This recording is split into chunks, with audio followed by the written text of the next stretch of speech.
बिस्मिल्लाहिर्रहमानिर्रहीम, अस्सलाम वालेकुम, good morning and welcome to morning at home. मैं हूं आपकी मेज़बान जुगन काजिम और एक हंसती मुस्कुराती पॉजिटिव हैप्पी सुबह के साथ आपके सामने हाजिर हूं। अच्छा व्यूअर्स, सबसे पहले जब हम किसी का चेहरा देखते हैं तो क्या चीज़ नोटिस करते हैं?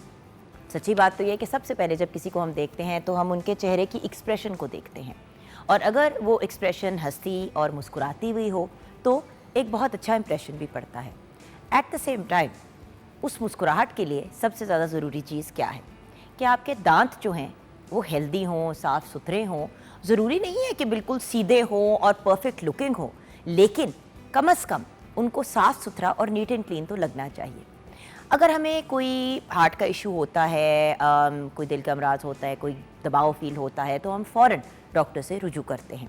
अगर हमारी किसी बॉडी के एरिया में दर्द हो रही हो, जैसे कि जॉइंट्स में दर्द हो रही हो या लेग्स में दर्द हो रही हो, तो हम फ़ौरन डॉक्टर के पास जाते हैं, ऑर्थोपीडिक डॉक्टर के पास जाते हैं, अपनी हड्डियों के डॉक्टर के पास चेकअप कराने के लिए।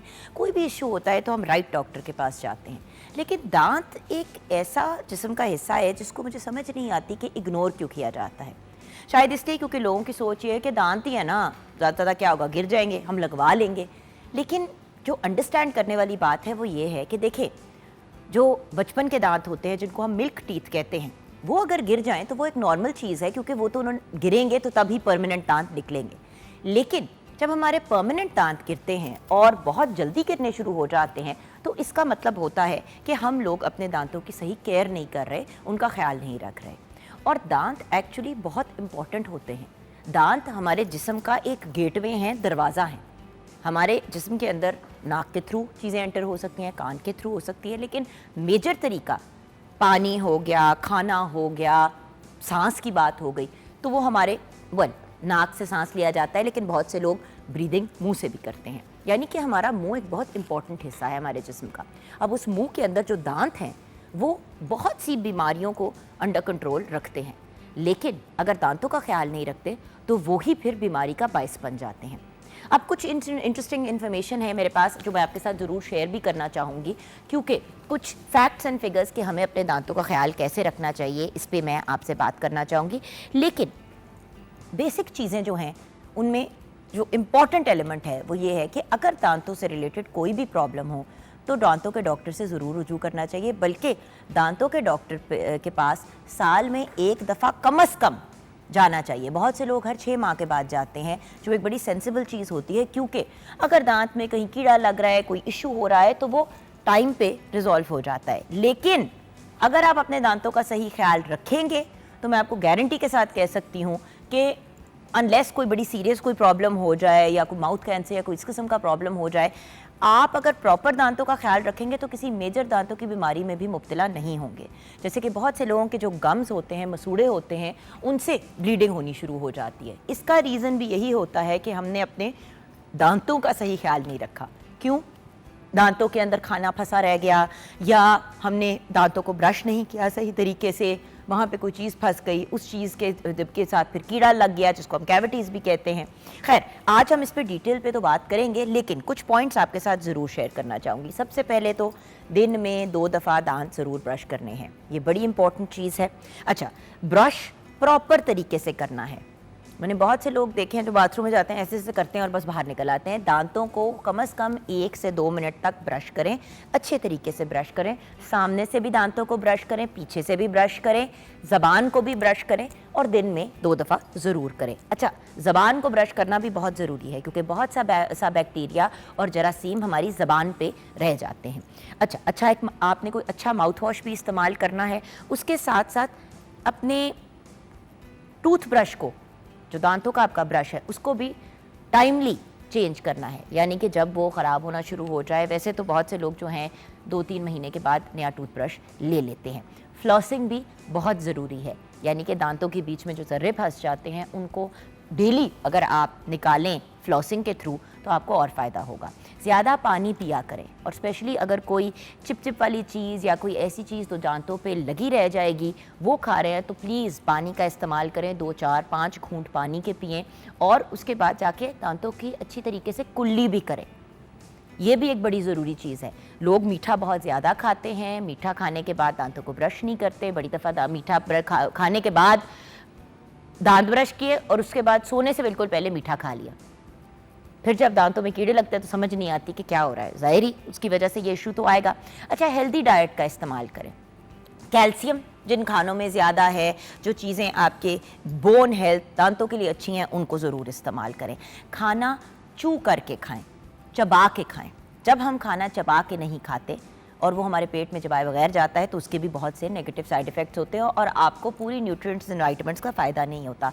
दांत है ही इसलिए कि ज़्यादातर जो हमारी डाइजेशन का काम है वो चबा के जब हम अपने पेट में लेके जाते हैं तो फिर हमारी आंतें वगैरह जो काम करती हैं वो बेसिक लेवल का होता है। अच्छा, उसके बाद स्मोकिंग से इज्तनाब करें, उसको अवॉइड करें। दांतों में दर्द हो तो डॉक्टर के पास फ़ौरन जाएं अगर दांतों में कोई ऐसा निशान लग रहा है। अच्छा, एक और चीज़, स्केलिंग भी रेगुलरली कराया करें। स्केलिंग से मुराद ये कि आप एटलीस्ट एवरी 6 मंथ्स या साल में एक दफ़ा डॉक्टर के पास जाके अपने दांत साफ़ करवाएं। जो एक डीप क्लीनिंग होती है उससे बहुत फ़र्क पड़ता है। अगर आपकी कैल्शियम के डिपॉजिट्स हो रहे हैं या कैल्कस, उसको क्या बुलाते हैं हम, बेसिकली दांतों के अंदर ये वाइट सी एक चीज़ जो है ना वो जमा होनी शुरू हो जाती है दांतों और मसूड़ों के बीच में। अगर आप उसको प्रॉपर नहीं रिमूव कराते तो उसके भी फिर बहुत से साइड इफ़ेक्ट्स होते हैं और आपके जो दांत के मसूड़े और दांत है वो सेपरेट होने शुरू हो जाते हैं, जिसकी वजह से दांत कमज़ोर होते हैं और फिर बहुत से लोगों के बड़ी यंग एज पे दांत जो हैं वो गिर जाते हैं। मेरे जानने वालों में एक खातून थी, वो कोई 30 साल की होंगी या 28-30 साल की होंगी। सारे के सारे दांत जो हैं वो ऑलमोस्ट काले थे और छोटे छोटे से हो गए थे। क्यों? क्योंकि उन्होंने अपने दांतों का टाइम पे ख्याल नहीं किया और जब दांतों में इस तरह से केरीज या कैविटीज़ या कीड़े लगने शुरू हुए तो उन्होंने चेक नहीं करवाया। जब चेक नहीं करवाया तो सारे दांतों के अंदर जब कैविटीज़ बन गई और वो दांत बिल्कुल ख़राब हो गए, उस स्टेज पे फिर यही ऑप्शन रह जाता है कि सारे दांत रिमूव करें और नए दांत लगवाएं या दांतों पे कैप्स लगवाएं या डेंचर्स का इस्तेमाल करें। अब आप सोचिए 28-30 साल की उम्र पे अगर आपके सारे दांत रिमूव कर दिए जाएं और आपको फिर वो जो डेंचर्स होते हैं उनको लगाना पड़े तो ये कितनी एक ऑकवर्ड और अजीब सी सिचुएशन होती है। सो कोशिश करें कि अपने दांतों का ख्याल रखें। 042992000648 पे आप कॉल कर सकते हैं। मॉर्निंग एट होम हमारा फेसबुक का पेज है और आज आप हमें कॉल करके हमारे साथ एक एक्सपर्ट भी होंगी, दांतों से रिलेटेड बातचीत होगी। अगर आपने कोई बात शेयर करनी है या कोई इन्फॉर्मेशन लेनी है तो हमें ज़रूर कॉल कीजिएगा। किचन में हमारे साथ शेफ़ कनीज़ फातिमा हैं। अस्सलाम वालेकुम। वालेकुम अस्सलाम। कैसी हैं आप? बिल्कुल ठीक ठाक, आप कैसी हैं? बिल्कुल ठीक। एक बात बताओ, जब पहली दफ़ा किसी को देखती हो, चेहरे को किसी को, तो सबसे पहली चीज़ क्या नोट करती हो? अगर तो वो स्माइल कर रहा है तो ऑब्वियसली दांत बंदा नोट करते हैं। अब बात ये कि दांत अक्सर लोग जो हैं ख़राब होने की वजह से स्माइल ही नहीं करते। एग्जैक्टली। और आप सोचें कि सबसे पहली चीज़ जो इंसान किसी की नोट करता है वो उनका मुस्कुराता चेहरा या उनके चेहरे पे प्लेजेंट एक्सप्रेशन। और वो स्माइल कैसे आएगी अगर दांतों में मसाइल होंगे या दांत काले होंगे या ब्राउन हो गए होंगे। बहुत से लोग जो हैं वो सिपारी और पान वगैरह का इस्तेमाल करते हैं जिसकी वजह से दांतों में ऑरेंज लाइनें पड़नी शुरू हो जाती हैं और फिर लोग नर्वस होते हैं मुस्कुराते हुए। सो अगर आपकी ये एक्टिविटीज़ हैं, वैसे तो स्मोकिंग और इन चीज़ों से कम्प्लीटली अवॉइड करना चाहिए, लेकिन अगर ये चीज़ें आपकी ज़िंदगी का हिस्सा हैं तो फिर दांतों का एक्स्ट्रा ख्याल रखना बहुत ज़रूरी है। बिल्कुल। आज हम बना क्या रहे हैं? आज हम बना रहे हैं दम यखनी मलाई बोटी पुलाव। दम यखनी मलाई बोटी पुलाव, यानी कि दम का पुलाव मलाई बोटी के साथ। जी ओके। सो रेसिपी की तरफ चलते हैं। सबसे पहले इंग्रेडिएंट्स मैरिनेशन के लिए जो है वो है मुर्गा गोश्त 1 किलो, क्रीम 2 कप, काली मिर्च 1 चाय का चम्मच, ज़ीरा पाउडर 2 चाय के चम्मच, धनिया पाउडर 2 चाय के चम्मच, नमक 1 चाय का चम्मच, गरम मसाला 1 चाय का चम्मच, नींबू का रस 2 चाय के चम्मच। पुलाव के लिए चावल 750 ग्राम, प्याज 2 अदद, अदरक लहसुन 1 खाने का चम्मच, टमाटर 3 अदद, लौंग 6 से 7 अदद, बादियान 2 अदद, तेज़पत्ता 2 अदद, सूखा धनिया 1 खाने का चम्मच, दालचीनी 1 अदद, तेल 1 कप, कोयला, धुएं के लिए, हरी मिर्च गार्निशिंग के लिए।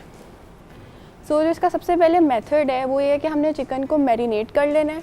क्रीम और जितने भी स्पाइसेस वगैरह बताए हैं इन सबको अच्छे से मैरिनेशन कर ले 1 to 2 आवर्स। अगर ओवरनाइट का टाइम है तो ओवरनाइट करते हैं। दूसरी तरफ उसकी मैरिनेशन करके रख देनी है। तो पुलाव का जो मेथड है वो ये है कि प्याज को अच्छे से फ्राई करके उसमें आपने गरम मसाले डालने हैं खड़े, जिसमें बादियान, लौंग, तेज़पत्ता वगैरह ये सब कुछ आएगा। अदरक लहसुन पेस्ट डाल के उसे अच्छे से उसकी भुनाई करनी है। भुनाई करने के बाद उसमें जो सिर्फ स्पाइसेस जाएंगे वो ये हैं कि नमक, काली मिर्च, साबुत सूखा धनिया काली मिर्च और थोड़ा सा अगर आप फ्लेवर के लिए चिकन पाउडर डालना चाहें तो आप वो भी डाल सकते हैं।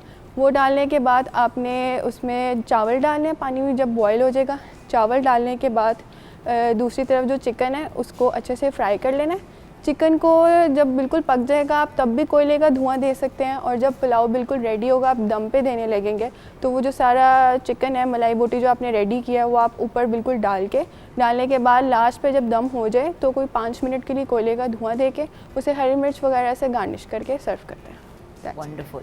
और रायता और सलाद अगर रायता और साथ हो तो क्या सलाद ही बात। बेसिकली मैं इसके साथ एक चटनी बना रही हूँ, तो वो एक टमाटर की भी हो सकती है और पुदीने की भी हो सकती है। आप कौन सी बना रहे हो? मैं टमाटर की बना रही हूँ, टमाटर और इमली की। अच्छा, वो कैसे बनाओगे? जो उसका मेथड है वो ये है कि टमाटर, इमली, ज़ीरा, काला नमक, बस इसको अच्छे से ब्लेंड कर देना है। जो इमली है वो बेसिकली अम्बी का अल्टरनेट है, अगर आपके पास कच्चे आम हैं तो आप वो डालें वरना इमली डालें, it's totally up to. Wonderful. तो साउंड्स ग्रेट। एंड बात ये कि अगेन हेल्दी डाइट का हमारे दांतों से, हमारी लाइफस्टाइल से बहुत गहरा ताल्लुक़ है, और इसीलिए जब हम खाने पीने की भी बात करते हैं तो खाने पीने में दांतों से आपने चीज़ों को चबाना है। दांत हेल्दी होंगे, खुराक प्रॉपर तरीके से चबाएंगे, वो अच्छे तरीके से डाइजेस्ट होगी, आपको उसका मैक्सिमम फ़ायदा भी होगा।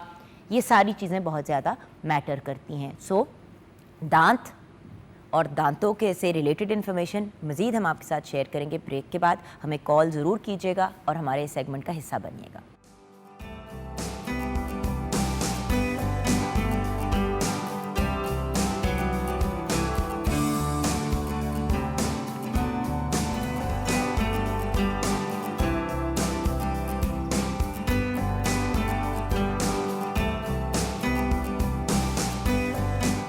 Welcome back from the break viewers. जैसे कि हम आपसे बात कर रहे थे दांतों की, तो जब आपके दांत खाने के पॉइंट ऑफ व्यू से, चबाने के पॉइंट ऑफ व्यू से ठीक आप उनका इस्तेमाल करेंगे तो आपको खाने का पूरा फ़ायदा होगा, आपकी बॉडी को प्रॉपर न्यूट्रिशन मिलेगी।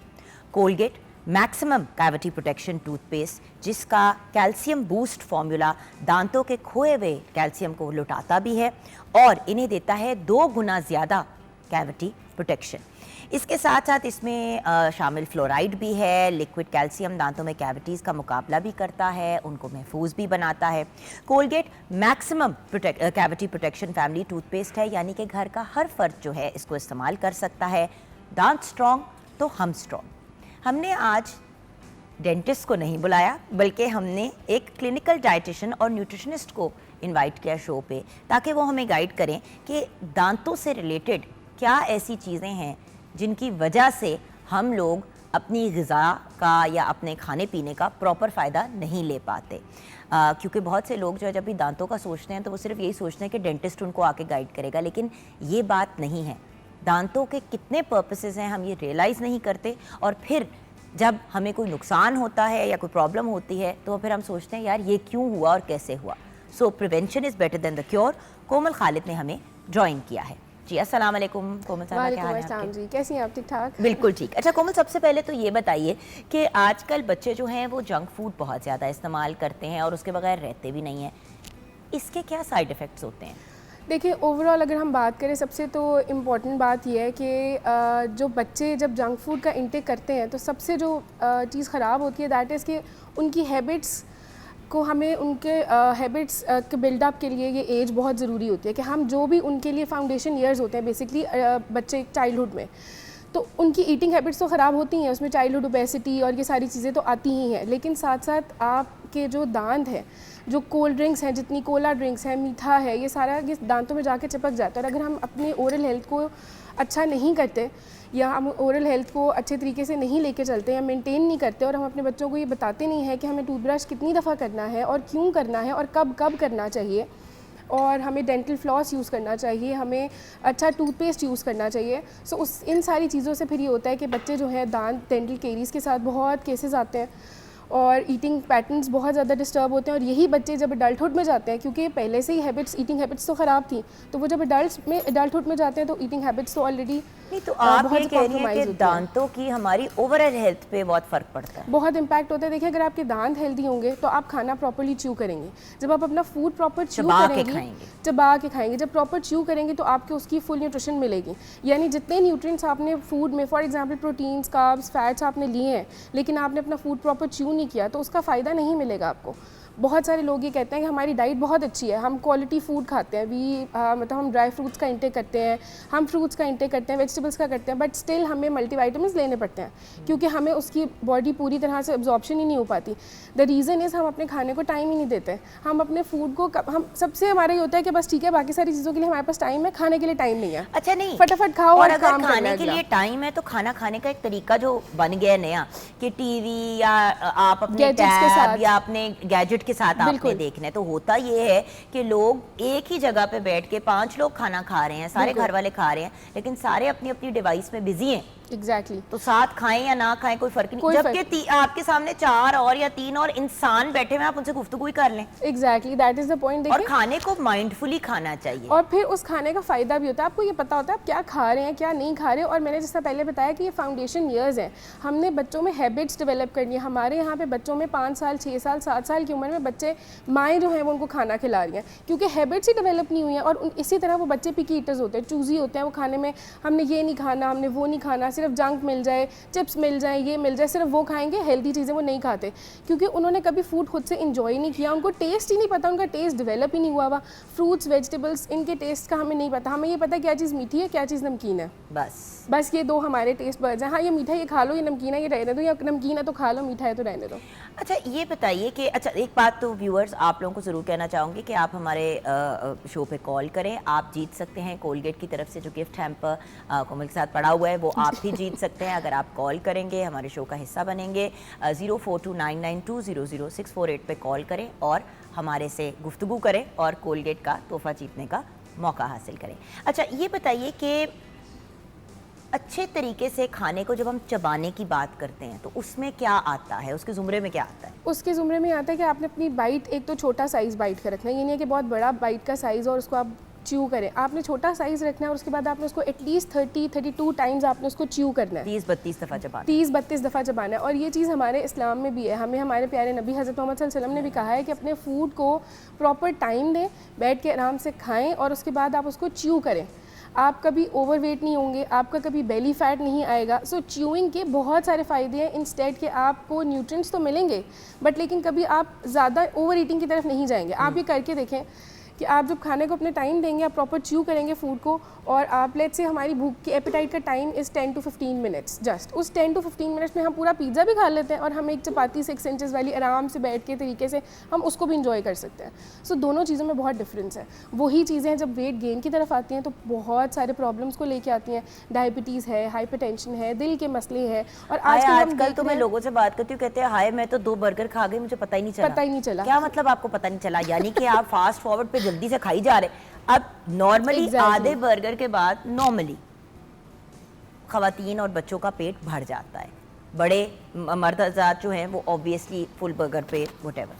अब आप अगर चबा के सुकून से उसको खाएंगे तो आपको कोई मसला नहीं होगा और आप अपना फूड एंजॉय भी करेंगे। हमारा ये प्रॉब्लम है, हम एंजॉय भी नहीं करते, हम चीज़ों को फटाफट करते हैं, ये फटाफट कर लो, वो फटाफट कर लो, आगे का काम। दांत ब्रश करने की बात करें तो 2 सेकंड के अंदर लोग जो हैं वो ब्रश करके कहते हैं जी हो गया एंड आई एम लाइक किस तरह हो गया? एग्जैक्टली 1-1.5-2 मिनट तो दांत ब्रश करें भाई, क्योंकि फ्रंट को साफ करें, दांतों के अंदर के हिस्से को साफ करें, बैक के एंड के दांतों को साफ करें, दांतों के बैक एंड की साइडों को साफ करें, ज़बान को साफ करना है। ऐसे ही देखिए हमने इस सब में आपको 1.5-2 मिनट लग ही जाएंगे अगर आप करें। हम क्या करते हैं, करके निकल गए, कुल्ली कर ली, हो गया। बिल्कुल ऐसे भाई जो चीज फंसी अड़ी हुई है वो किस तरह निकलेगी? और एक और चीज़ ये भी है कि बहुत से लोगों को ये भी नहीं पता कि कितनी दफ़ा दिन में ब्रश करना चाहिए।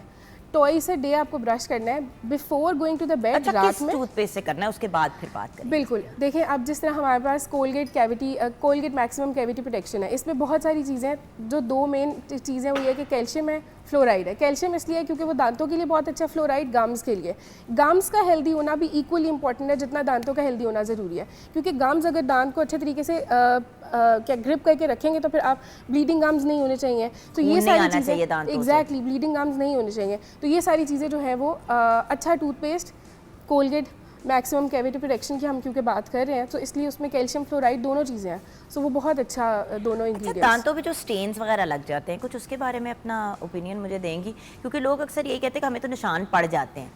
मेरा नहीं ख्याल कि जो इंसान दिन में 2 दफ़ा दांत ब्रश करता है, अच्छे टूथपेस्ट से दांत को ब्रश करता है और अपने दांतों का ख्याल रखता है, उसके कभी भी दांत नीले पीले भरे पड़े होंगे। हाँ। और ओरल हाइजीन को मेंटेन करना, आपने अच्छे टूथब्रश से ब्रश किया है जिसमें कैल्शियम फ्लोराइड होना चाहिए, उसके बाद आप उसको जो हमारे पास डेंटल फ्लॉस आते हैं वो आप यूज़ करें, अपनी ट्वाइस अ डे ब्रश करें। सो आई थिंक इन सारी चीज़ों को मेंटेन करने से और अच्छी डाइट लेने से जिसमें कैल्शियम होना चाहिए, विटामिन डी होना चाहिए, जो good food, fruits and vegetables and calcium, liquid calcium तो कोलगेट में भी शामिल है। बिल्कुल। यानी कि जो आपके दांतों पे डायरेक्ट लॉस हो रहा है कैल्शियम का, वो तो वो कवर कर ही रहा है। जो ऑलरेडी लॉस हो चुका है उसको रिपेयर भी कर रहा है साथ साथ ना, तो दैट्स व्हाई हम ये कह रहे हैं कि it is the best toothpaste. और ये सारे यूज कर सकते हैं। एग्जैक्टली पूरे मतलब बच्चे भी, बड़े भी, अडल्ट्स, बूढ़े भी, सब जितने भी हैं वो घर फैमिली मेंबर सब यूज़ कर सकते हैं।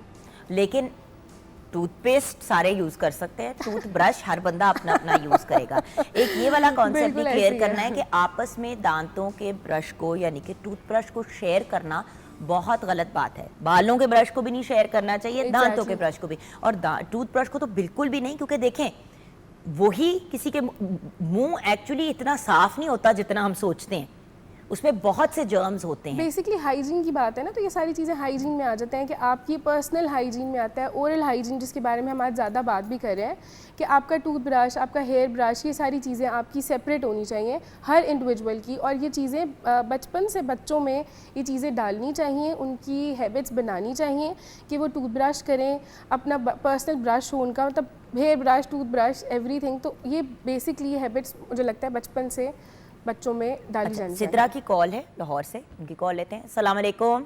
वालेकुम अस्सलाम, कैसी हैं जुगन आप? मैं बिल्कुल ठीक हूँ जी सिद्रा जी। सबसे पहले तो बहुत ही इंफॉर्मेटिव शो है और आज तो स्पेशली बच्चों के लिए बहुत ज़्यादा अच्छा है। तो मेरा जो क्वेश्चन है वो भी बच्चों की डेंटल हेल्थ के बारे में है कि मीन्स हमने यही सुना है शुरू से और इनकलकेट करने की कोशिश भी करते हैं बच्चों में कि ब्रश ट्वाइस अ डे, कि आपने रात को सोने से पहले भी करना है, सुबह उठ के भी करना है। लेकिन बच्चों में ये सुस्ती हो जाती है अब ऑब्वियसली कि सुबह हम चेक नहीं कर सकते कि ब्रश करके आए हैं या नहीं। तो मेरी बेटी तो ऐसे ही करती है, आके कहती है हाँ जी मैंने ब्रश कर लिया।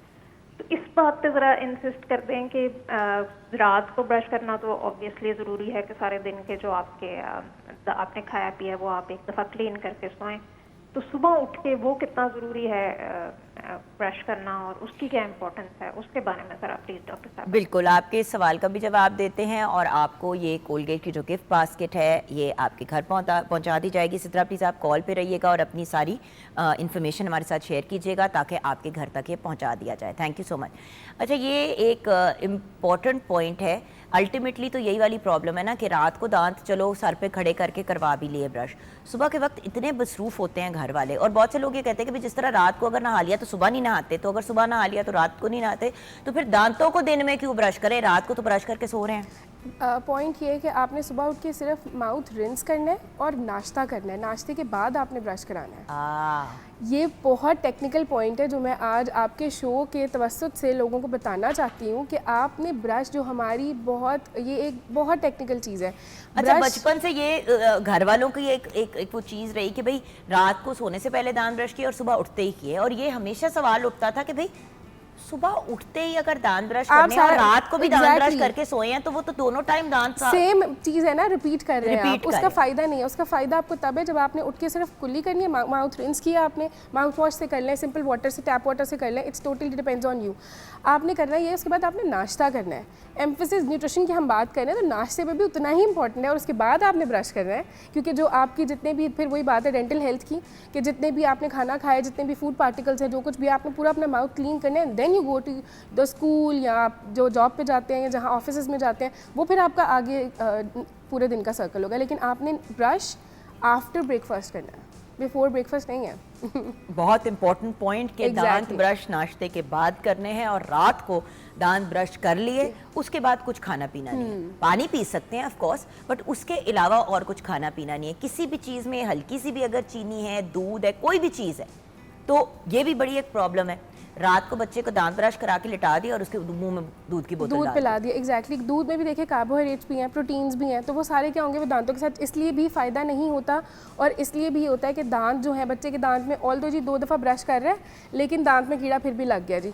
उसका प्रॉब्लम यह है कि किस तरह करवा रहे हैं, क्या आप और वाकई बच्चे की न्यूट्रिशन भी खराब होती है। Exactly. एक्चुअली तो मतलब बच्चे के 1 साल की उम्र के बाद, बल्कि 6-8 मंथ्स के बाद ही रात को जगा के या रात को सोते हुए दूध पिलाने का कॉन्सेप्ट बहुत डेटेड हो गया है। ऐसे ही है। और उसमें फिर ये होता है कि जब बच्चे की नींद पूरी नहीं होती, वो खाना प्रॉपर नहीं खाता। वो वीनिंग जब हम बच्चे की स्टार्ट कराते हैं 6-8 मंथ्स की, जिस तरह आपने बात की है, उस फाउंडेशन वो वाला जो टाइम है उसमें हमने बच्चे की ईटिंग हैबिट्स डेवलप करनी है कि उसको सॉलिड्स पकड़ाने हैं, वो पकड़े हाथ में, वो मैस क्रिएट करेगा, बट वो उसके लिए बहुत इंपॉर्टेंट है लेटर ऑन वो खुद से बैठ के खाना खाएगा अपना, दैट इज़ मोर इम्पॉर्टेंट। और बात यह है कि देखिए जैसे ही बच्चे का पहला दांत आए आपने उसके दांत ब्रश कराने बिल्कुल शुरू कर कराने देने हैं आपने, ये दैट इज़ द की कि आपने उसको तब से स्टार्ट करा दिया। ये सोचे ना मिल्क टीथ है, मतलब गिर जाएंगे। तो ये तो गिर ही जाएंगे, तो खैर है। बच्चे की मगर आदत जब तो उसकी बनी है। आदतें आपने खराब कर दी, Exactly. जब आपने उसको आदत डाल दी दांत ना ब्रश करने की, आदत तो कहीं नहीं तो जानी। जब उसके परमानेंट दांत आ जाएंगे तो फिर कौन उसके दांत ब्रश करेगा? एग्जैक्टली तब तो यही बात है कि हमने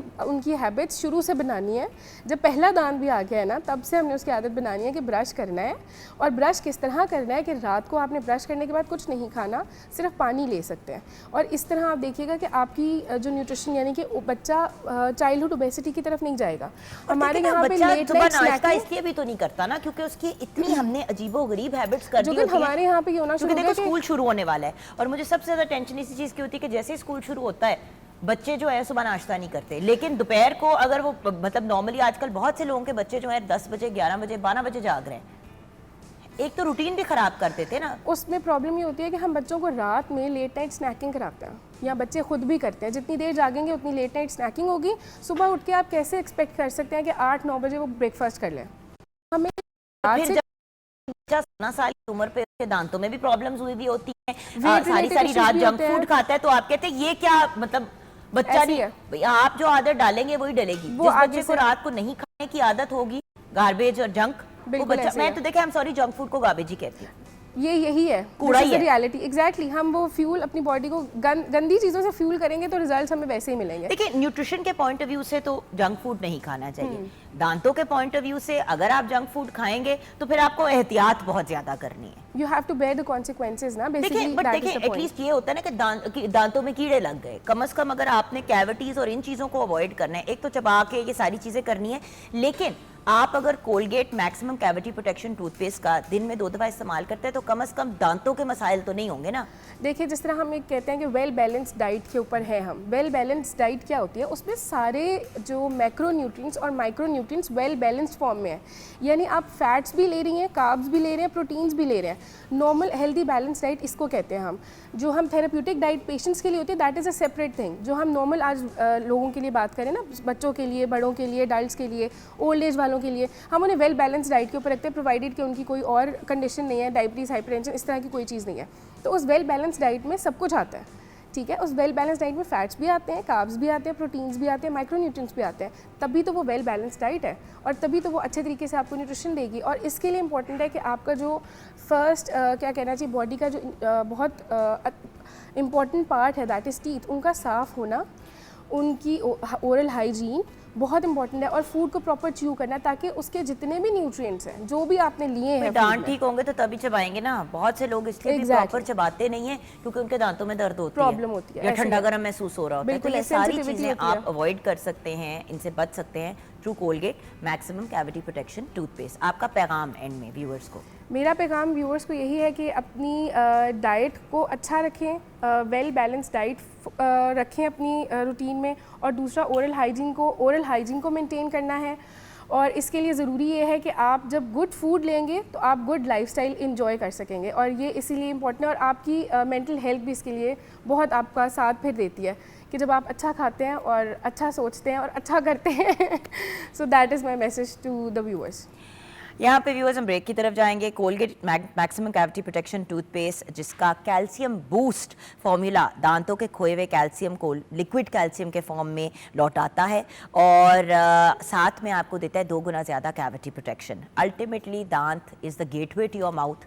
इस गेटवे को आप अपने घर के जो डोर है उसको नीट एंड क्लीन रखेंगे तो आप बहुत से जरासीम, बहुत सी प्रॉब्लम्स, बहुत सी बीमारियों से बच जाएंगे।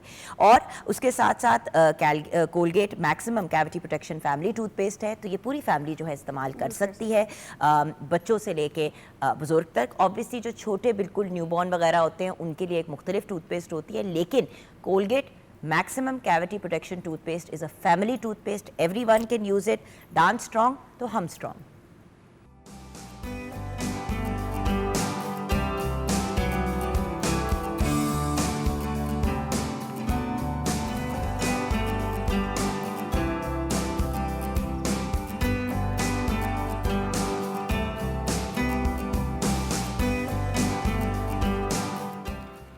जी हाँ, welcome back from the break viewers. जैसे कि आप जानते हैं 14 अगस्त की आमद है और अगस्त के महीने में हमने सोचा कि मॉर्निंग एट होम में हमें एक स्पेशल सेगमेंट करना चाहिए जहाँ पे हम हिस्ट्री ऑफ पाकिस्तान और पाकिस्तान बनने के पीछे जो पूरी एक एफ़र्ट और काविश थी उसके डिफरेंट एस्पेक्ट्स पे डेली बात करेंगे, डिफरेंट एरियाज़ को हम कवर करेंगे। आज हमने इनवाइट किया है एक इकबाल स्कॉलर को, एक ब्रिलियंट इंटेलेक्चुअल को, एक ऑथर को कि वो हमें गाइड करें। मॉर्निंग एट होम का पीटीवी का बड़ा इंपॉर्टेंट हिस्सा है डॉक्टर ताहिर हमीद तनूरी। अस्सलाम वालेकुम डॉक्टर। जी वालेकुम सलाम, बहुत शुक्रिया जी। अच्छा डॉक्टर साहब, आज मैं बात करना चाहूँगी 1930 का खुतबा इलाहाबाद जो था उससे रिलेटेड और ऑफ कोर्स डॉक्टर अलामा मोहम्मद इकबाल का जो ख्वाब था, जो एक विज़न था फॉर पाकिस्तान।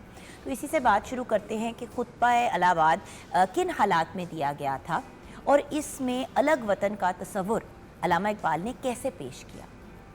जी, खुतबा इलाहाबाद का आपने जिक्र किया, ये एक बहुत बड़ा संग मील है हमारी जद्दोजहद आज़ादी में।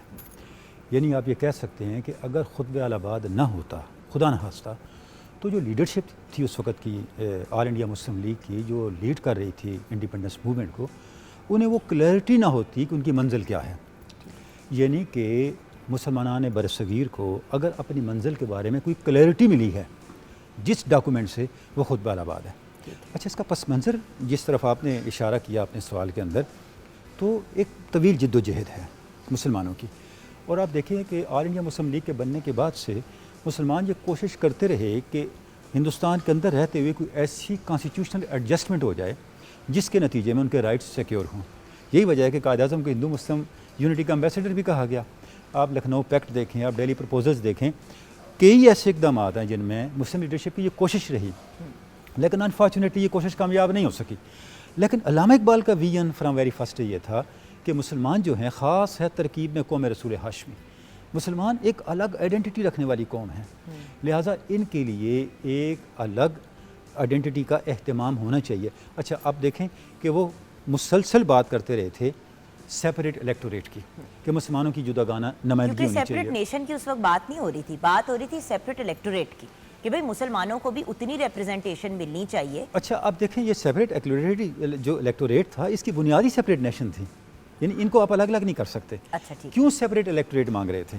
इसलिए मांग रहे थे कि थ्रू आउट ऐसे इकदाम हो रहे थे जिसके नतीजे में मुस्लिम राइट्स और मुस्लिम आइडेंटिटी जो थी एट रिस्क थी। नहीं, मेरा पॉइंट ये है कि देखें, इन सब बातों की बात, सेपरेट इलेक्टोरेट की बात पहले हुई, सेपरेट नेशन की बात फिर तब आई जब सेपरेट इलेक्टोरेट दे नहीं रहे थे, जब किसी बात को मान ही नहीं रहे थे। हर तरीके से मुसलमानों को दबाया जा रहा था, साइडलाइन किया जा रहा था, और मतलब आप सिटीजन हैं एक जगह के, लेकिन आपके कोई राइट्स ही नहीं है। अच्छा, अब आप देखें ना, यही तो मैं अर्ज कर रहा हूँ, मुसलमान कायद-ए-आज़म को क्यों हिंदू मुस्लिम यूनिटी का एम्बेसडर कहा जा रहा था? वो तो चाह रहे थे कि एडजस्टमेंट निकला है, लेकिन एडजस्टमेंट नहीं निकली।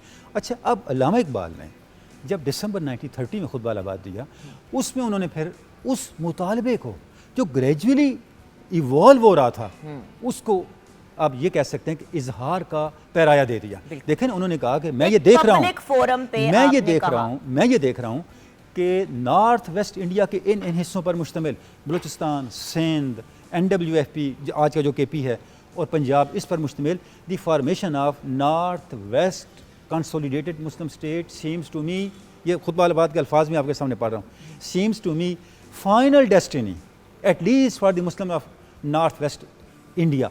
अब देखिए अल्लामा ने एक अल्फाज लफ्ज़ इस्तेमाल किया फाइनल डेस्टिनी। अल्लामा ने कहा मैं ये देख रहा हूँ कि इस रीजन में ये का मुकद्दर है कि उनकी अलग कंसोलिडेटेड स्टेट वजूद में आ जाए। तो आप देखें कि उस शख्स की कन्विक्शन क्या थी, हमारे मुफक्कर का विजन क्या था, वो किस तरह उन राइट्स को सिक्योर करने का अहतमाम कर रहे थे और किस यकीन के साथ कर रहे थे।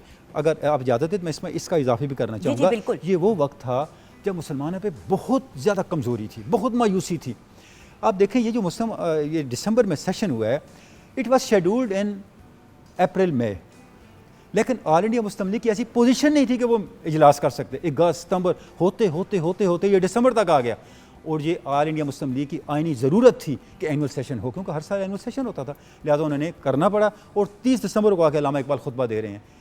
इतने बदतरीन हालात, इतने बुरे हालात, और उन हालात में एक मुफक्किर आपका एक विजनरी लीडर आपको ये कह रहा है कि आपको एक अलग मुल्क होना चाहिए।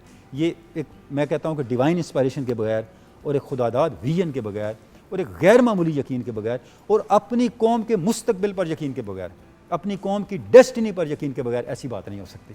तो अल्लामा ने इस अंदाज से एक गाइडेंस दी और आगे चल करके फिर gradually all India Muslim league की लीडरशिप ने बशमूल कायद-ए-आज़म ने इसको एक्सेप्ट किया और इसकी इतनी अहमियत थी। आप देखें जब Quaid-e-Azam all India Muslim League के सदर बन गए, उन्होंने खुतबा अल-बाद को खुद छपवा के हिंदुस्तान भर में तकसीम करने तक की इंस्ट्रक्शंस दी ताकि लोगों को ये क्लैरिटी मिले कि हम किस विजन पे खड़े हैं, हमारा रास्ता क्या है। पॉइंट्स को डिस्कस कर सकते हैं, खुतबा अल-बाद के पॉइंट्स को डिस्कस बिल्कुल डिस्कस कर सकते क्योंकि हैं। पहले हम उन पे अगर बात कर लेना तो फिर उससे फिर हम जाएंगे कि आज वो हमें अप्लाई करता है कि नहीं करता, लेकिन मैं अर्ज़ उसके करता आप पॉइंट्स पे खुतबा अल-बाद को आप ये कह सकते हैं कि खुतबा अल-बाद का एक हिस्सा वो है जो सिर्फ उस दौर से मुतल्लिक था, एक हिस्सा वो है जिसका ताल्लुक 14 अगस्त 1947 तक था, और एक तीसरा हिस्सा है जिसका ताल्लुक उस वक्त तक है जब तक इस दुनिया में एक भी मुसलमान जिंदा है।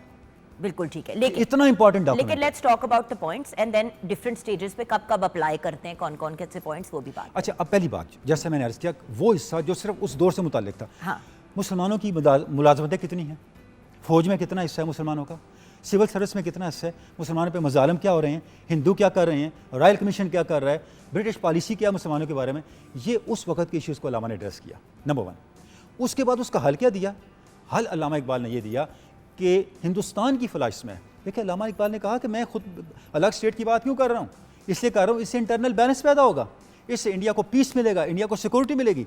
और साथ कहा कि मैं इस्लाम के लिए क्यों कर रहा हूँ, इसलिए कर रहा हूँ कि इस्लाम के जो 3 डोमेन्स हैं, लॉ, इसका कल्चर और इसकी एजुकेशन, ये इंपीरियलिज्म की स्टैम्प के नीचे आ चुके हैं, इन पे आमरीत की छाप है।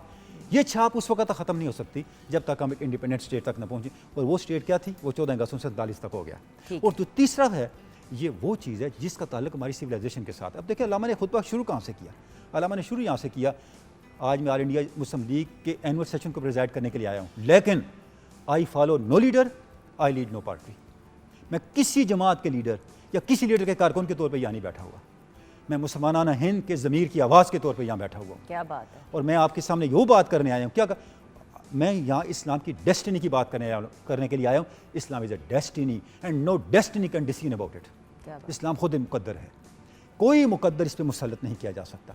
और आप देखें अल्लामा ने एंड कहाँ पे किया, जो मैं बार बार अर्ज़ कर रहा हूँ कि जब तक इस ज़मीन पर एक भी मुसलमान मौजूद है, ये खुतबा रेलेवेंट रहेगा।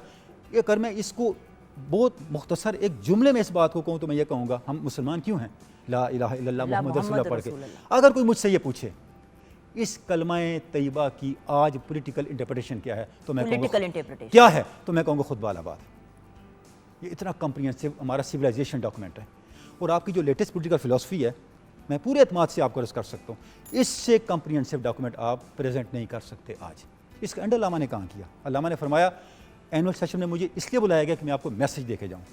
मैं आपको मैसेज दे के जा रहा हूँ कि at critical moments of their history it is Islam who save the Muslims and not vice versa. इस्लाम पे जब नाजुक वक्त आया है, कभी मुसलमानों ने इस्लाम को नहीं बचाया, इस्लाम ने मुसलमानों को बचाया। आप इस्लाम की वैल्यूज़ को अडॉप्ट करें।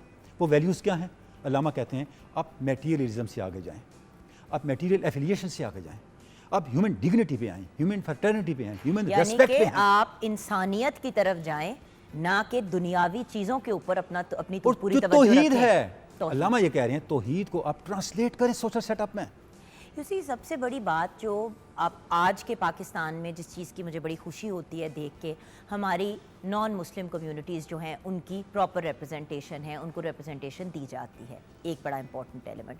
दूसरा बड़ा इंपॉर्टेंट एलिमेंट ये है कि ख़वातीन को हकूक़, डिफरेंटली एबल्ड लोगों को हकूक़, जो लोग जिनको डिसेबल्ड भी कहा जाता है, स्पेशल पर्सन भी कहा जाता है, डिफरेंटली एबल्ड लोगों के कोटाज और हुकूक़ रखे जाएँ।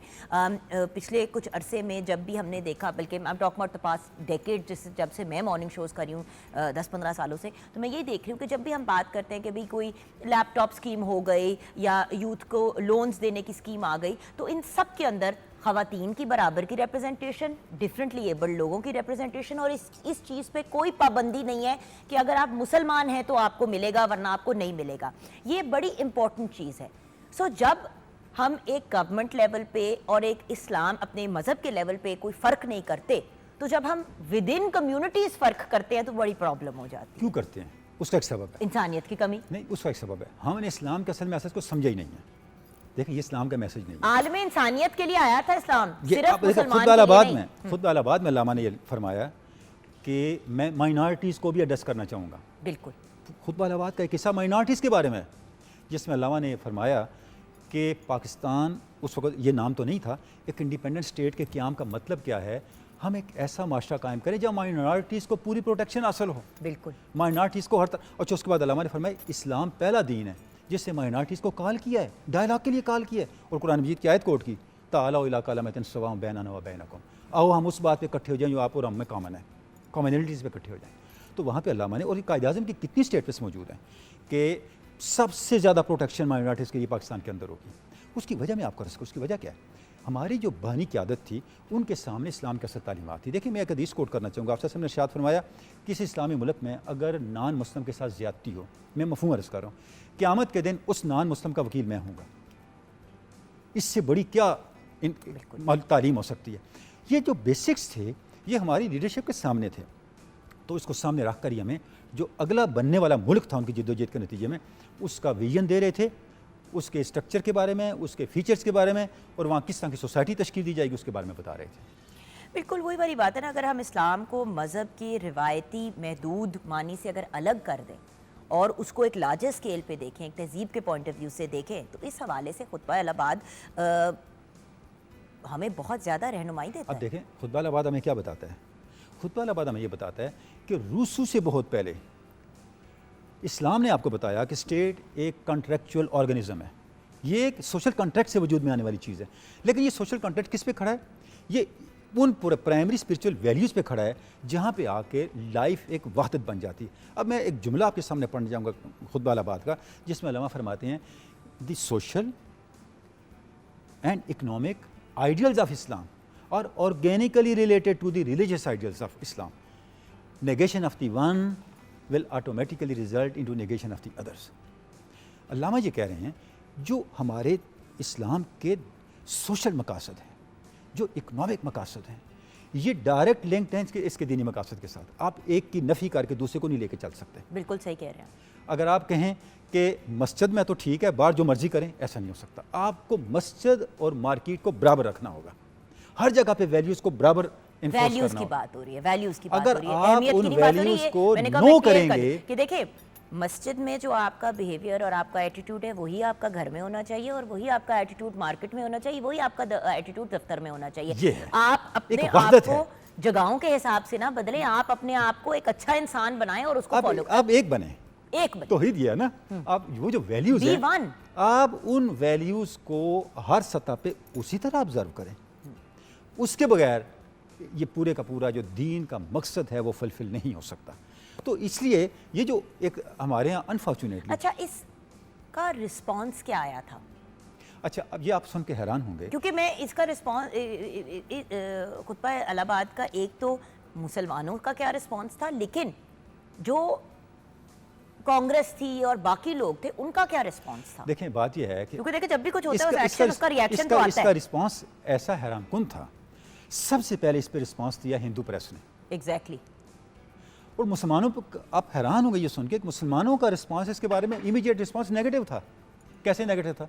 देखें, जब अल्लामा इकबाल ने अलग वतन की बात की, मुसलमानों ने कहा यार हमने तो इकबाल को बुलाया था कि हमें कोई पॉलिसी दें, ये तो शायरी शुरू कर दी इन्होंने, अलग मुल्क कैसे मुमकिन है, अलग मुल्क कैसे बन सकता है। जैसे मैंने पहले आपकी खिदमत में अर्ज़ किया कि वो हालात इतने मायूस कौन थे, कुछ सोच भी नहीं सकता था। यानी आप ये समझे कि एक बंदे के पास ईंट नहीं है और वो कहे जी मैं तो अपना घर बनाने लगा हूँ, ऐसा माहौल था। अच्छा, हिंदू प्रेस ने क्या किया, हिंदू प्रेस ने अगले दिन प्रोपेगेंडा शुरू कर दिया। उन्होंने क्या लिखा, उन्होंने लिखा इकबाल हिंदुस्तान को गौ माता को तकसीम करने का एजेंडा दे रहा है, ये मुसलमानों को किस तरह पे लगा रहा है। हत्ता कि उसकी बाज़ गश्त लंदन तक पहुँची, वहाँ तक इसकी बात गश्त पहुँची, इकबाल अलग मुल्क की बात कर रहे हैं। यानी इसको सबसे पहले करारदाद, ये जो अलाहाबाद खुतबा अलाहाबाद था, इस खुतबा अलाहाबाद को सबसे पहले एक अलग मुल्क के एजेंडे के तौर पे हिंदू प्रेस ने कबूल किया, हिंदू लीडरशिप ने कबूल किया। अच्छा, अब मुसलमान क्या थे, ज़ाहिर मुसलमान बहुत तकसीम थे उस वक्त, सियासी तौर पे तकसीम थे, तालीमी तौर पे बहुत पसमानदा थे, माशी तौर पे पसमानदा थे। आपस में भी बहुत से, क्योंकि कुछ ऐसे मुसलमान थे जिनके हालात दूसरों की बनिस्बत बेहतर थे फाइनेंशियली, कुछ बुरे हालात, विद इन मुस्लिम्स भी तो लड़ाइयाँ कराई जा रही थी ना। मैंने अर्ज़ किया सियासी तौर पे बहुत तकसीम थे ना, यानी सियासी जमातें इतनी ज़्यादा थी And you कि see, कोई कंसेंसस नहीं थी। सिंपल सी बात है, जब भी आप सोचते हैं कि एक अलहदा मुल्क बनाएं, देखिए कोई अलहदा पॉलिटिकल पार्टी बनानी होती है तो एक मिशन होती है पूरी वो, तो आप बात कर रहे हैं कि एक अलहदा मुल्क बनाया जाए, एक सेपरेट नेशन बनाया जाए, तो ऑब्वियसली जो कुछ बेहतर हालात में होंगे या जो लोगों को ये एक बहुत बड़ा पहाड़ और जिनको देखें ब्लड शेड तो हुई पाकिस्तान बनने के लिए, जो बेसिकली जो सैक्रिफाइसेस और जो मेहनत की है हमारे बुजुर्गों ने, हमारे उस वक्त के यूथ ने, ख़वातीन ने, बच्चों ने, बड़ों ने, सबको, उनको आप इग्नोर नहीं कर सकते, लेकिन जान की भी तो सैक्रिफाइस बहुत से लोगों ने दी। देखें बात कितने ये है कि शोहदा जब आप हैं, कितने गाजी हैं। देखें जिद्दोजहद आज़ादी जो है, कोई आपको आज़ादी प्लेट में रख के नहीं पेश करता। बिल्कुल बिल्कुल। आपने दो बड़े ग्रोहों से लड़ना था, एक तरफ कांग्रेस थी, एक तरफ ब्रिटिश राज था। आपने दो बड़ी ताकतों से आज़ादी को लेना था, और ये हमारी उस और वक्त उन की लोगों ने लीडरशिप लेना था जिनकी वैसी कोई पोजीशन नहीं थी। कायद आज़म की क़यादत में, देखिए अल्लामा इकबाल ने सिर्फ एक अलग वतन का आइडिया नहीं दिया, साथ लीडर भी बताया कि कौन लीडर आपको लीड कर सकता है और किस अंदर ये कॉम्पिटेंसी है जो आपको इस मंजिल तक पहुंचा सकता है। और कायद आज़म की जदोजहद आपके सामने है, उन्होंने कितनी हिकमत के साथ, कितनी जुर्रत के साथ, कितनी बसीरत के साथ और कौम को कितना इंस्पायर करके एक इम्पॉसिबल जो जॉब था उसको पॉसिबल किया। आप ये तस्वर करें, पाकिस्तान बने हुए आज हम तीसरी चौथी नस्ल बैठे हैं, आज भी हम 76 years। जब बात शुरू करते हैं यहाँ से शुरू करते हैं, हमारा मुल्क नाजुक मोड़ पे खड़ा है, बनने के बाद तक हम इसको उस आइडियल पे नहीं ला सके, तो बनाना कितना मुश्किल था, जबकि हाथ में कुछ भी नहीं था। यानी वो क्या बड़े लोग थे, और बात उनका क्या किरदार था, उनका क्या विजन था, और ये उनकी क्या चीज़ भी कमिटमेंट तो थी। याद करनी है ना सर, रखनी है सर, कि आज के लोग जो कमेंट करते हैं कि नाजुक मोड़ पे खड़े हैं, भाई नाजुक मोड़ पे तो बड़ी देर तक खड़े रहेंगे, क्योंकि हम एक नया नेशन है, हमें तो बने अभी 100 साल भी नहीं हुए, 100 साल भी नहीं हुए। व्यूअर्स, एक बात को अंडरस्टैंड करना चाहिए कि देखें, हम एक तरह से हमने 0 मीटर से शुरू किया। अब 0 मीटर से जब आप शुरू करेंगे तो आप फौरन 200 या 2000 पे तो नहीं चले जाएंगे ना, आप 0 से 5 पे जाएंगे, 10 पे जाएंगे, फिर 20 पे जाएंगे। आई मीन एक टाइम लगता है नेशन को चीज़ों को बनाने में, स्ट्रांग होने में, अब आप हेल्थ यही सेक्टर चीज़ है। को, एजुकेशन सेक्टर को, हमारे पास था ही क्या। जब आप इस एंगल से देखते हैं ना, यही मैं अर्ज़ कर रहा हूँ, जब आप इस एंगल से देखते हैं कि कौमों का एक अपना कैलेंडर होता है, वो इंसान के आम आदमी का कैलेंडर की तरह नहीं होता, उस कैलेंडर के मुताबिक कई नस्लें लगती हैं तो कौमें बनती हैं। बिल्कुल, कितना बड़ा काम है, तो मुल्क बनाना उससे कितना बड़ा मुश्किल काम है, देखिए जिसका आइडिया अल्लामा इकबाल जैसी विजनरी शख्सियत ने दिया और फिर हमारी लीडरशिप ने उसको आगे मैच्योर किया। असल तो में खुतबा अलाहाबाद प्रॉब्लम जो है ना, आप ये कह सकते हैं खुतबा अलाहाबाद हमारी पूरी जिद्दोजहद आज़ादी का वो बीज है, जिससे हमारे जो ख्वाब थे वो ख्वाब हकीकत में बन के आगे चल के सामने आए। आप अगर हम एक्चुअली जो चीज़ मुझे आपकी आज की गुफ्तगू में सबसे अच्छी लगी सर, देखिए ये तो सारे हिस्टोरिकल फैक्ट्स हैं, राइट, इनमें हम अपने फिलोसॉफिकल पर्सपेक्टिव भी डाल सकते हैं, लेकिन जो सबसे इम्पॉर्टेंट पॉइंट है वो ये है कि ये रियलाइज़ करना कि पाकिस्तान बनाना, उसको एक सेपरेट नेशन फाइनली इस लेवल पे लेके आना कितना मुश्किल काम था, डेकेड्स लग गए, एक बात। फिर जब बन गया तो उसके बाद भी पैरों पे खड़े होने में कितना वक्त लगा, अभी भी हम अपने आपको सेटल ही कर रहे हैं, लेकिन नेशन बिल्डिंग की तरफ जाने के बजाय हम अभी भी यही within our own communities जड़ों से बर्बाद करने की कोशिश में लगे। इससे हमने निकलना है। देखें, आप ये सोचें जिस कम्युनिटी की तरफ या जिस रवैये की तरफ आपने इशारा किया, इस रवैये को कैसे ठीक कर सकते हैं? सर आप ये सोचें, ये आप एक ये सोचें, कम्युनिटी नहीं है, बहुत आपके- से लोग जिधर ड्राइंग रूम में बैठो, पाकिस्तान तो रहने के काबिल ही नहीं है। भाई देखिए- क्यों काबिल नहीं है? देखिए मैं अर्ज करता हूँ, मसला ये है, आप इसको, ये आधी बात है ना, पूरी बात ये है, आपके पास दूसरा ऑप्शन क्या था?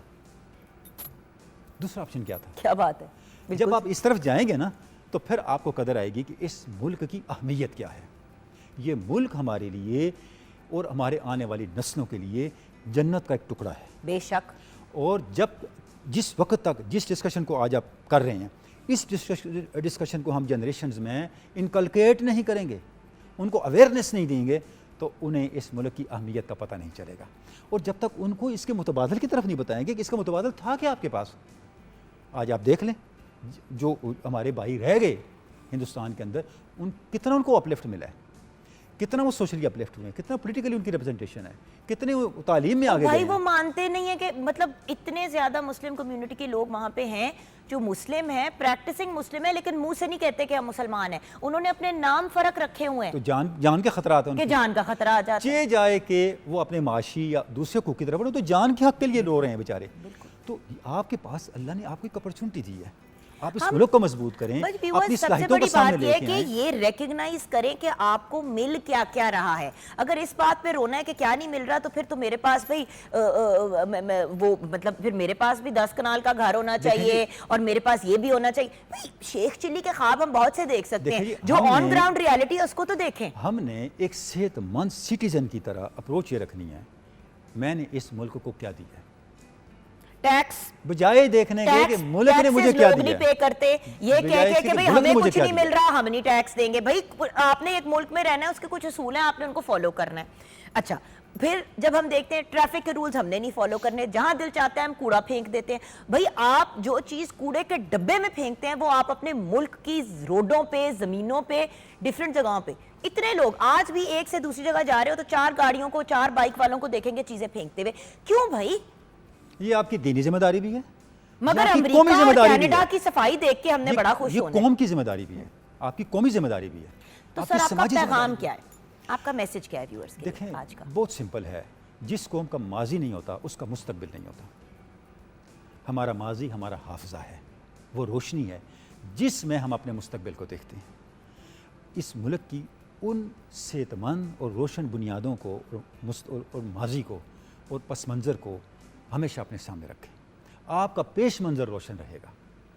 बिल्कुल जितना आप अपनी बुनियाद को मुस्तहकम करेंगे, अपने आइडियल्स को हर वक्त उसको प्रेजेंट रखेंगे, अपने सामने रखेंगे, उतना ज़्यादा आप गफलत से निकलेंगे, आप बेअमली से निकलेंगे, आप डी ट्रैक होने से निकलेंगे। आप अपनी सलाहियतों को, अपने वक्त को इस मुल्क के लिए वक्फ़ कीजिए। ये जो मुल्क है ये एक अल्लाह रब्बुल इज़्ज़त की नेमत है हमारे लिए, और जिन लोगों ने इस मुल्क की बुनियादें रखी, जिन असूलों पे बुनियादें रखी, उन आला असूलों को हम अपने सामने रखेंगे तो क्या होगा, हम इंटीग्रेट होंगे, हम कभी टूटेंगे नहीं। भाई जब हम हम कभी एक मुंतशिर नहीं होंगे तो तभी हमें कोई बर्बाद नहीं कर सकेगा। अल्टीमेटली वही वाली बात है, अमेरिका में बैठा हुआ बंदा ये नहीं घूम के कह रहा था कि देखो स्वीडन के हालात बड़े अच्छे होते हैं। वो अपने हालात को या तो बेहतर करने की कोशिश करते हैं या स्वीडन को एग्जाम्पल बना के अपने मुल्क को उस तरफ ले जाने की कोशिश करते हैं। तो ना कि हम लोग यहाँ पे घरों में अपने बैठ के कंप्लेन करें और कॉन्स्टेंटली जो है सोशल मीडिया पे पाकिस्तान के बारे में नेगेटिव बातें करें।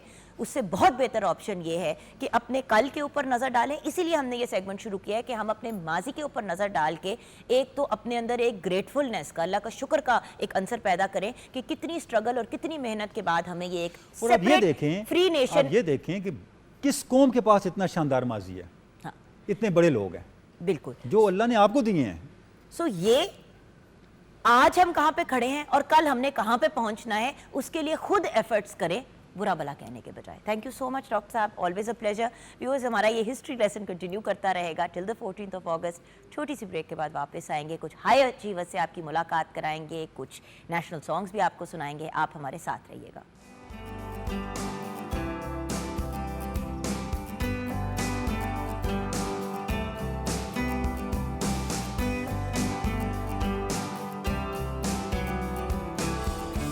क्या बात है। अस्सलाम वालेकुम ईमान फातिमा, कैसी हैं आप? मैं ठीक, आप सुनाए। आप को मैं क्या बता सकती हूँ, आप शुक्र है पाकिस्तान में आजकल, वरना आप कम ही पाई जाती हैं यहाँ पे। बड़े गिले हैं हमें आपसे। मुझे भी आपसे बड़े गिले हैं। चले वो मिलके हम शेयर करेंगे, लेकिन किसी और दिन जब हम शो पे नहीं होंगे। बात हो गया ना।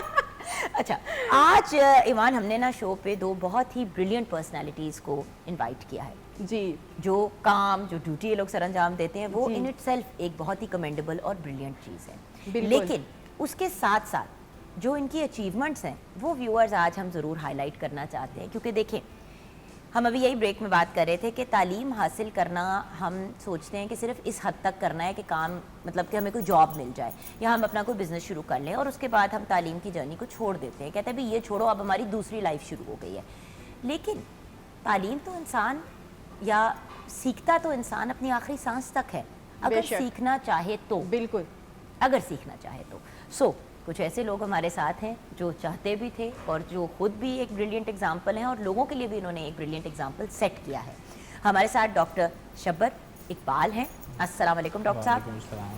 डॉक्टर साहब जो हैं ट्रैफिक वार्डन हैं, सब इंस्पेक्टर, इसके साथ साथ आपने MSc, MPhil और PhD की डिग्रीज भी हासिल की हैं वाइल इन सर्विस। तो डॉक्टर साहब आपके साथ हमें ज्वाइन किया एक और डॉक्टर साहब ने, जो खुद भी एक ट्रैफिक वार्डन हैं, सब इंस्पेक्टर हैं। इसके साथ साथ इन्होंने क्रिमिनोलॉजी की डिग्री भी हासिल की, फिर LLB किया, फिर MPhil किया, उसके बाद PhD किया। अब पता नहीं ना जाने इसके बाद क्या करेंगे। डॉक्टर मोहम्मद आबिद नज़ीर हमारे साथ। अस्सलाम वालेकुम। डॉक्टर साहब, वालेकुम अस्सलाम। सबसे पहले तो डॉक्टर शब्बर आपसे बात शुरू करते हैं। आपका ये सफ़र कैसे शुरू हुआ? लोग तो, आप लोगों की पोस्ट पे तो वैसे ही टाइम नहीं मिलता, सांस लेने का टाइम नहीं मिलता। बस ये टाइम निकालना पड़ता है, मैनेज करना पड़ता है, और शौक़ होना चाहिए इंसान में। सबसे बड़ी इंसान में शौक़ और मोटिवेशन होनी चाहिए। यूनिवर्सिटीज़ में जब हम लोग पढ़ते थे, MSc स्टार्ट की थी तो जॉब हो गई थी, लेकिन हमने उस सफ़र को रोका नहीं, मैंने नहीं रोका। वो सफ़र चलता रहा। MSc अच्छे मार्क्स, अच्छे ग्रेड के साथ की, फिर एक शौक़ बढ़ा कि नहीं, MSc आई थिंक कि वो वहाँ पे इतना सेटिस्फाई नहीं थी।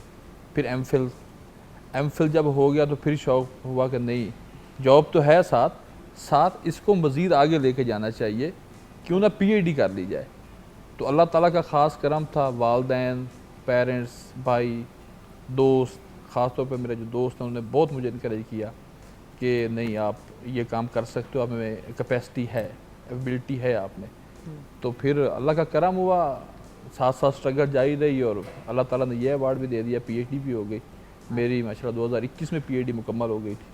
और हमारा सब्जेक्ट क्या था? मेरा सोशियोलॉजी, हाँ, सोशल साइंसेस का सब्जेक्ट है सोशियोलॉजी। और थीसिस क्या था सर? थीसिस मेरा जो PhD का था वो मैंने अपनी ट्रैफिक फोर्स पे, बड़ी इंटरेस्टिंग चीज़ है कि मैंने अपनी ट्रैफिक फोर्स पे किया था। उसमें मैंने किया था इम्पैक्ट असेसमेंट ऑफ ये क्लाइमेटिक वेरिएशन, कि हम पे क्लाइमेट, ये हम पे मौसम के तगय्युरात किस तरह हम पे असरअंदाज होते हैं, और हमारा भी बिहेवियर उसके हिसाब हाँ, से चेंज हमारा होता है। बिहेवियर किस तरह चेंज होता है, हमारी सेहत पे क्या असरात हैं, हमारी फैमिली पे क्या असरात हैं, उस पर हमारी जो ड्यूटी रूटीन है। सख्त सर्दी में भी हम चौक में होते हैं ट्रैफिक फोर्स, और सख्त गर्मी भी चौक में होते हैं। तो उसमें सख्त सर्दी के तगय्युरात और हैं, सख्त गर्मी के और हैं, फिर उसके बाद वहाँ सफोकेशन है, गर्मी हब्स में धूल आजकल है, आप देखें, आजकल बाहर 2 सांस मिनट लेना वॉक करना मुश्किल होता सांस है। लेना मुश्किल है, और उसके अलावा वो 8 घंटे खड़े होके स्टैंडिंग ड्यूटी है। तो उसमें जो तगय्युरात, मौसम की तब्दीलियाँ थी ट्रैफिक वार्डन्स की सेहत पे, उनके बिहेवियर पे, उनकी इनकम पे, उनकी फैमिली पे, उनके अपने जो हेल्थ इशूज़। देखिए, आप जब 8 घंटे जो बंदा रोड पे खड़ा रहता है, उसके हेल्थ इशूज़ डेफिनेटली होते हैं। और जाहिर ही, देखो, मतलब वो ओपन एयर में खड़ा है, ओपन एयर में खड़ा है, पानी उसके कितना बाद कंज्यूम उस करता पे है। बहुत सारी चीज़ें असरअंदाज हो रही हैं, उस पर मौसम असरअंदाज हो रहा है, उस पर टायर की रगड़ इस्तेमाल हो रही है, उसके बाद उस जानवरों का फजला उस पर असरअंदाज हो रहा है। हवा, तेज हवा, सख्त हवा, गर्मी, सर्दी, बड़ी सिंपल सी बात है, बाथरूम, वो सारी चीजें वो इंसान खुद ने ले रहा है। बाथरूम इस्तेमाल करना हाँ होता जी, है, हाँ 8 जी, घंटे एक बड़ा बिल्कुल, लंबा हाँ। टाइम पीरियड फिर होता है। अब उसका उसमें आप सबसे कब, क्या, कैसे है, वो भी आपने टाइम करना है। जो बेसिक एलिमेंट है ना, वो उसकी है खुराक, कि वो खुराक क्या ले रहा है, क्या उसको जो वाटर मिल रहा है वो प्योर है, क्या वो प्योर वाटर पी रहा है, क्या वो जो खाना खा रहा है 8 घंटे में 1-2 मरतबा या थोड़ा या बहुत जितना खाता है, क्या वो अच्छा खाना खा रहा है। तो ये सारी चीज़ें उस हमारी फोर्स के, और ये पूरे पंजाब का आउटपुट और परफॉर्मेंस PhD के का ऊपर थीसिस जो है वो ओवरऑल पंजाब पे है। तो उससे मेरे सैंपल साइज़ वो 400 के करीब मेरा सैंपल साइज़ था। उसमें मैंने फिर इंटरव्यूज़ वगैरह करके, तो उस पर फिर मैंने आगे रिजल्ट्स निकाले कि ये क्या क्या समझा देते हैं। डॉक्टर आबिद, आपकी क्या कहानी है? जी मैं ग्रेजुएशन मैंने की, उसके बाद मैं ट्रैफिक वार्डन सब इंस्पेक्टर भर्ती हो गया लाहौर में। कोड़ास में बिलोंग करता था। लाहौर एक मेरे लिए बड़ा शहर था। और फिर यहाँ से जो मैंने जी जैसी मैं जॉब तो मेरी हो चुकी थी, उसके बाद मैं CSS की तैयारी यहाँ से मैंने स्टार्ट की। तीनों मैंने अटैम्प्ट की, लेकिन कामयाब तो मैं ना हो सका। नेक्स्ट मैंने जी MSc criminology and security study की। कोई डिग्री भी बहुत ज़रूरी थी, डिग्री इंप्रूव करने की। मुझे और शौर के साथ साथ मुझे फील हुआ ना कि यहाँ पे डिग्री भी बहुत ज़रूरी है। MSc क्रिमिनोलॉजी सिक्योरिटी स्टडी मेरे प्रोफेशन से रिलेटेड थी। उसके बाद मैंने लॉ किया, लॉ भी मेरे प्रोफेशन से रिलेटेड था, LLB। और उसके बाद मैंने पीस एंड कॉन्फ्लिक्ट स्टडी में NDU इस्लामाबाद से मैंने MPhil किया। और उसके बाद मैंने PhD की इंटरनेशनल रिलेशन में वार ऑन टेरर पे मेरा काम है। पूरी वार ऑन टेरर मैंने उसके जो अपॉर्चुनिटीज़ और चैलेंजेस हैं पाकिस्तान के लिए, उसको मैंने जो स्टडी किया मैं टेररिज्म से को और और वॉर के उसको मेरा हालात। तमाम चीज़ें मेरे इंटरलिंक थी, चीज़ें मेरे प्रोफेशन से रिलेटेड थी। और मेरा प्रैक्टिकल ग्राउंड लेवल पर एक्सपीरियंस भी था। और मेरी जो हाईएस्ट डिग्री भी इसी में थी, मतलब मैं इसको अचीव करना चाहता था। और अल्हम्दुलिल्लाह मैं कामयाब हो गया। माशाल्लाह। वही बात है ना कि व्यूअर्स करना चाहें तो कुछ भी हो सकता है, ना करना चाहें तो कुछ जुगन भी मेरे हो से भी पूछो ना।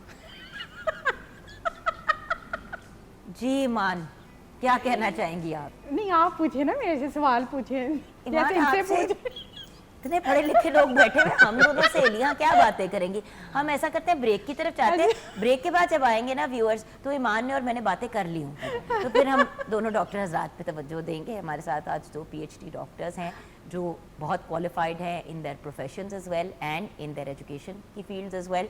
आज हमारे हाई अचीवर्स, हमारे चीफ गेस्ट्स यही हैं। इनसे मज़ीद गुफ्तगू करेंगे ब्रेक के बाद।